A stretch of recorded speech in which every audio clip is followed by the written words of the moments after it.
तर कसं आहे पब्लिक, मी तुमच्या सर्वांची लाडकी स्वारा. तर तुम्ही माणसाने एवढी तोंडबिन मानून कुठं चालली होती? तर मी चालली होते रानात, आणि ते कशासाठी तर पोहायला. तिथे गेल्या गेल्या अर्ध्याने मी मारल्या पाण्यामध्ये उड्या, आणि आम्हाला भीतीच वाटली कारण खूप दिवसांनी पोहत होतो. आणि ज्यासाठी पहिला गेलो तो तर काय पोहायचं नावच घेत नव्हता.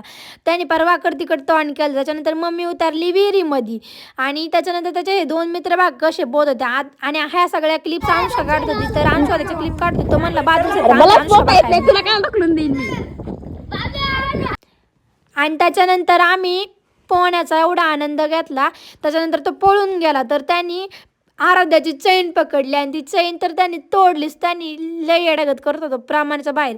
चैन तोडून झाल्यानंतर तो विहिरीपाशी आला, आणि त्यांनी पिलूची केस धरली. तो पिलूची केस एवढी खतरनाक धरली होती ना, तिचे पार डोक्याला असे फोडे आलत्या.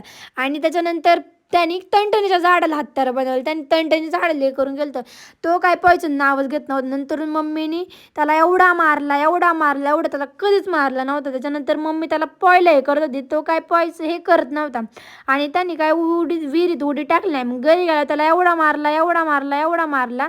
तर कसा वाटला तुम्हाला आमचा ब्लॉग तुम्ही कमेंटमध्ये सांगा. आणि बाय बाय, लाईक करा,